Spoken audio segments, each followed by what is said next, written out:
음, 너가 방금 해준 설명을 무효와 취소에 관한 건데, 이거 다시 브리핑해서 설명 좀 해줘. 지금 했던 설명도 아주 좋았고, 조금 더 상세하고 초보자가 알기 쉽도록 무효와 취소에 대해서 크게 대략적으로 브리핑을 한번 해줘. 알겠어. 그럼 조금 더 자세하게 풀어서 설명해 볼게. 먼저 무효는 법률행위가 아예 법적인 요건을 갖추지 못해서 처음부터 효력이 없는 상태를 말해.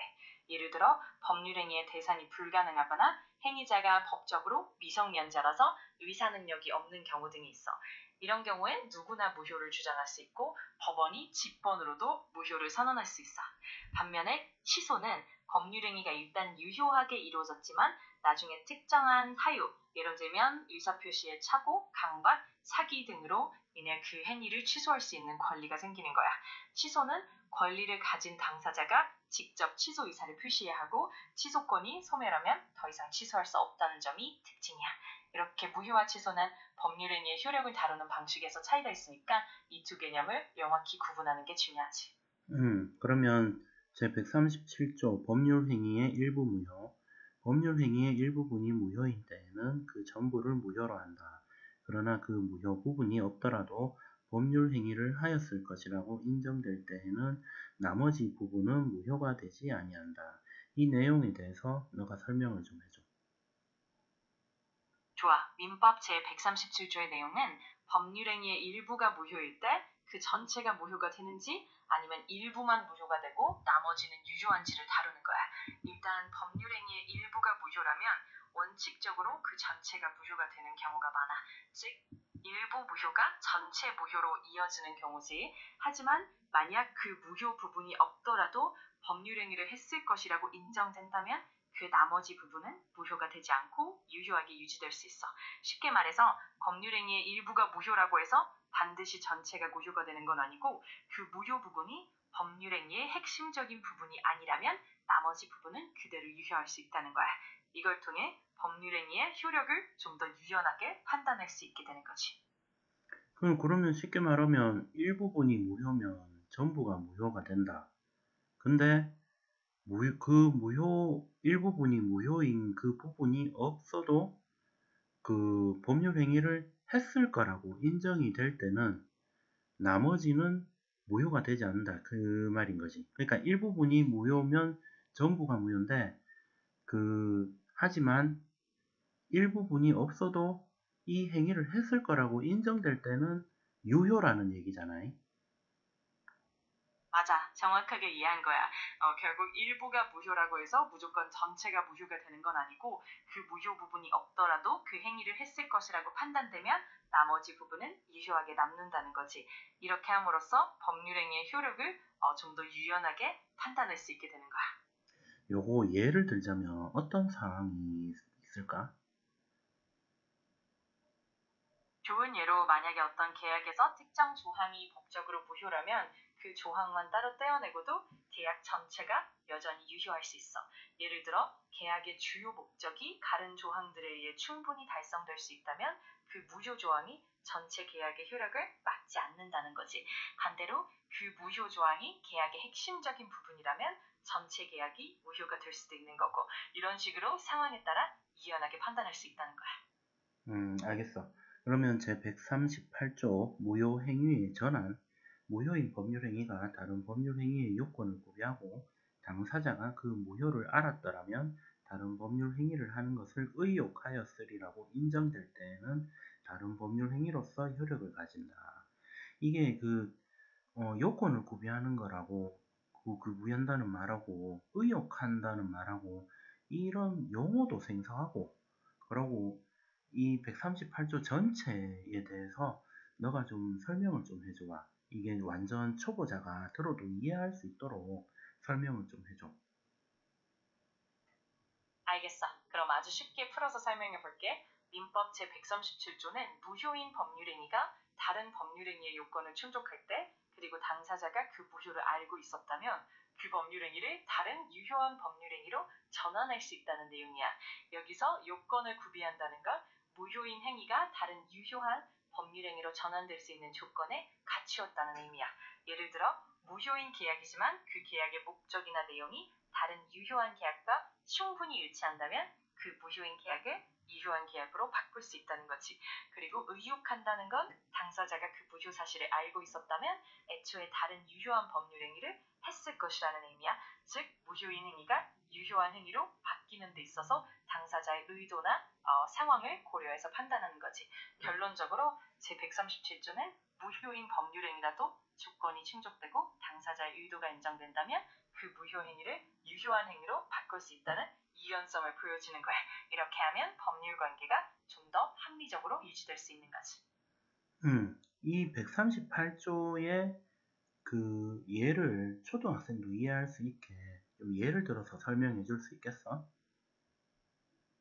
그럼 아주 쉬운 예를 들어볼게. 예를 들어 친구에게 장난감을 빌려주기로 했는데 그 약속을 적은 종이가 법적으로 문제가 있어서 무효라고 해보자. 그런데 만약 그 종이가 문제가 없었더라면 친구에게 장난감을 빌려줬을 거라는 걸 우리가 확실히 안다면 그 무효인 약속을 유효한 약속으로 바꿀 수 있다는 거야.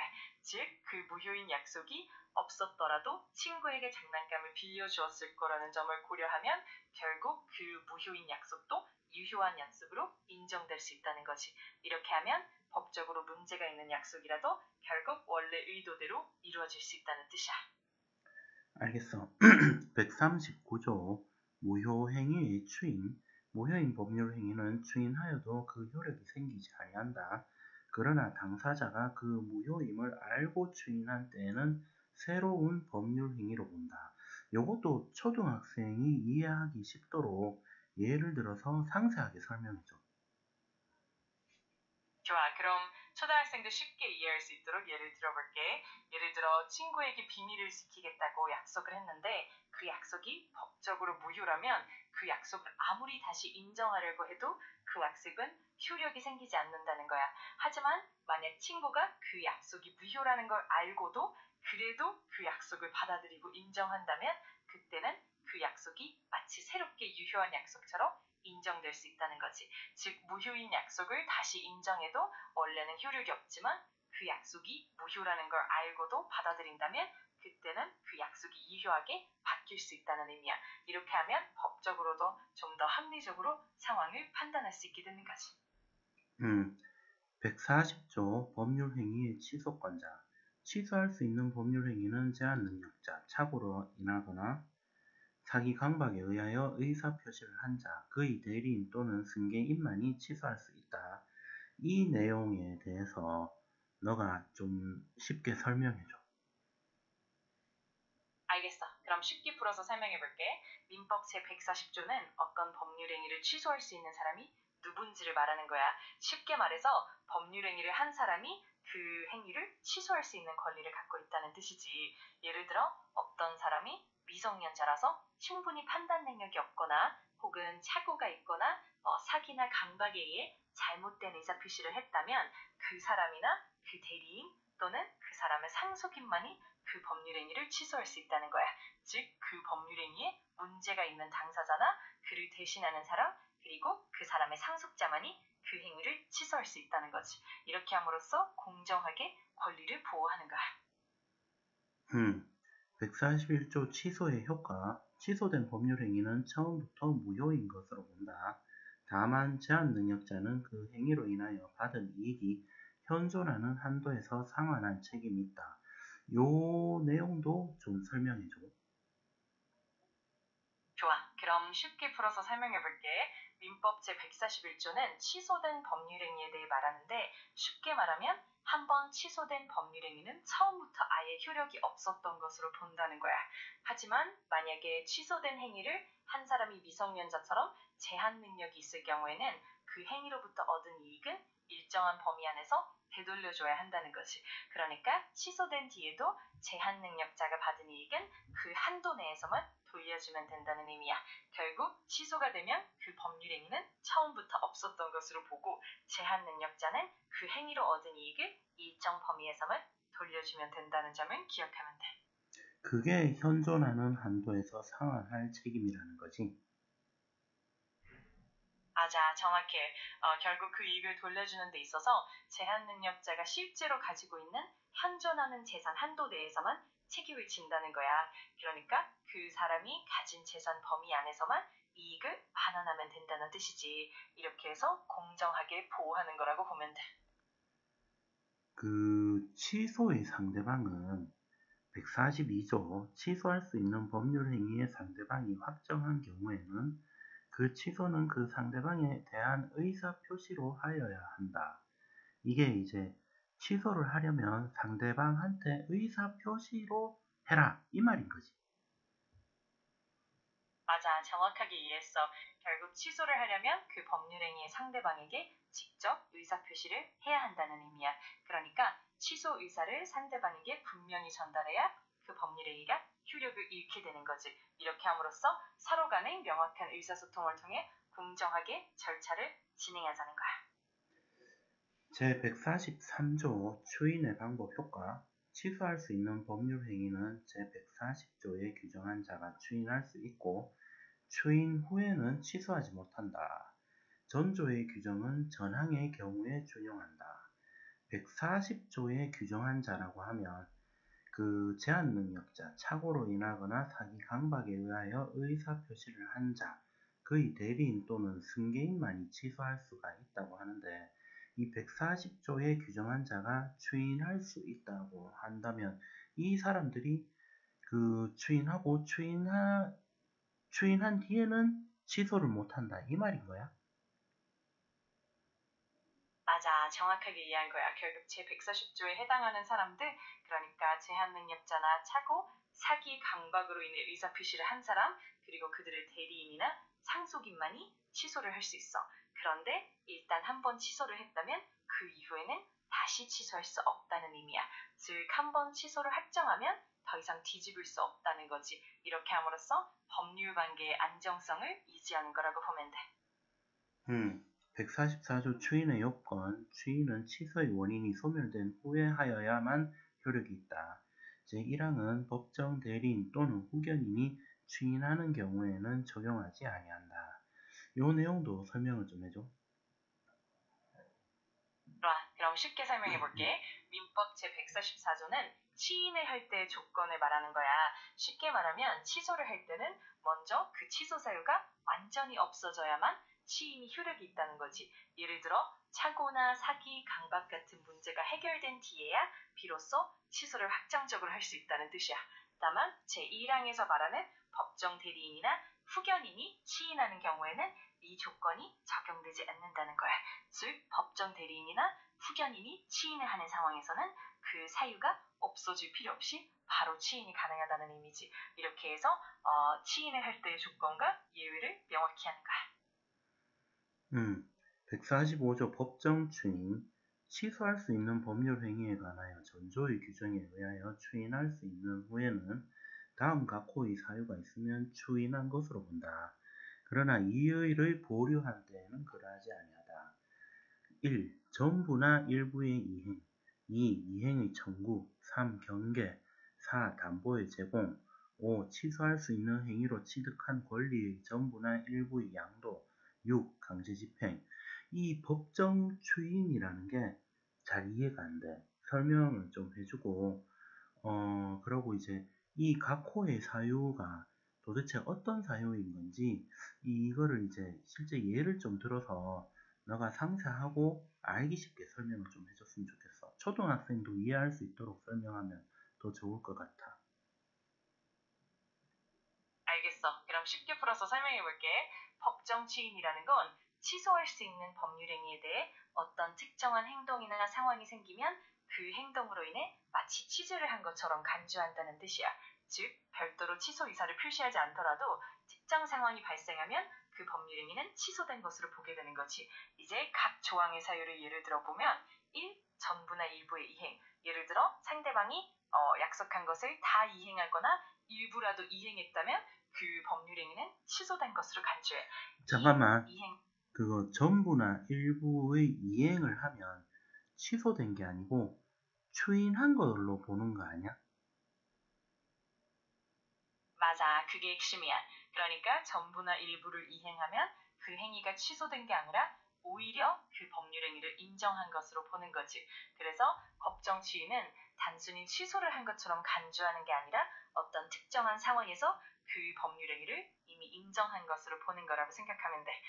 이걸 통해서 법률 관계를 좀 더 명확하게 안정시키는 거야. 다시 정리하자면 이 법정 추인이라는 거는 이 6가지 그 케이스가 나타났을 때 취소를 할 수 있는데 이 6가지 케이스가 나타났을 때 추인을 한 걸로 인정을 한다는 거지. 이게 법으로 민법에서 정해놓은 거라는 얘기인 거잖아.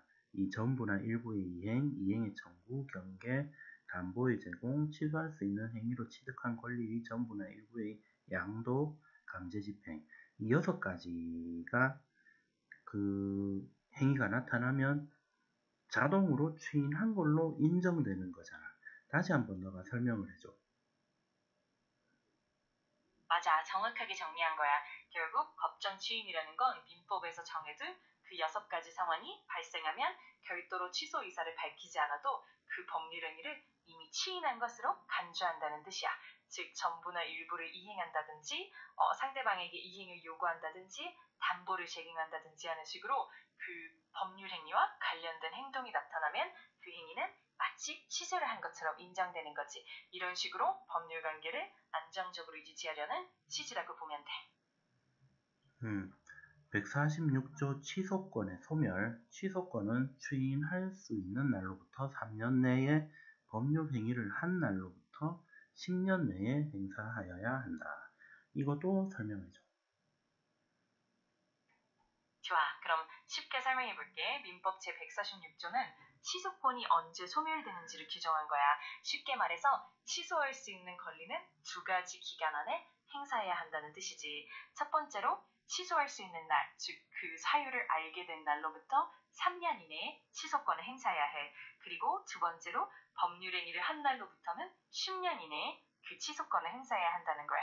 그러니까 취소 사유를 안 날로부터 3년, 그리고 법률 행위를 한 날로부터 10년이라는 2가지 기간 안에 취소를 하지 않으면 그 권리는 사라진다는 의미야. 이렇게 함으로써 권리의 남용을 막고 법률 관계를 안정적으로 유지하려는 거지.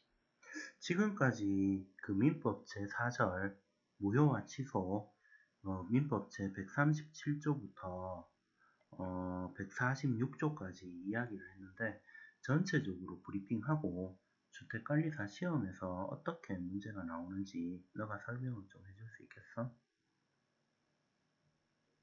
그럼 전체적으로 정리해볼게.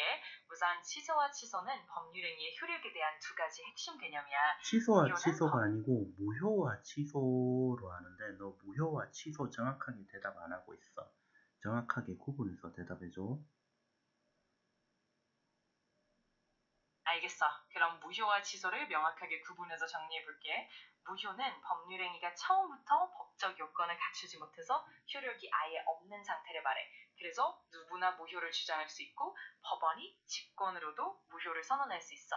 반면에 취소는 법률행위가 일단 유효하게 이루어졌지만 나중에 특정한 사유, 예를 들어 사고, 사기, 강박 등가 있으면 그 행위를 취소할 수 있는 권리가 생기는 거야. 취소는 권리를 가진 당사자가 직접 취소 의사를 밝혀야 하고 취소권은 제한된 기간 안에 행사해야 한다는 점이 특징이야. 그리고 무효와 취소의 관련 조항들 137조부터 146조까지에서는 무효나 취소의 요건, 그 효과, 그리고 취소권의 소멸시한 등을 다루고 있어. 그래서 주택관리사 시험에서는 이런 개념들을 바탕으로 무효와 취소의 차이, 취소권 행사 기간, 그리고 법정 추인 등의 상황을 묻는 문제가 자주 출제돼. 예를 들어 특정 상황에서 법률행위가 무효인지 아니면 취소 가능한지를 판단하게 하거나 취소권의 소멸시한을 계산하는 문제 등이 나올 수 있어. 이렇게 무효와 취소의 차이와 관련 규정을 잘 이해하고 있으면 시험 문제를 푸는 데 큰 도움이 될 거야.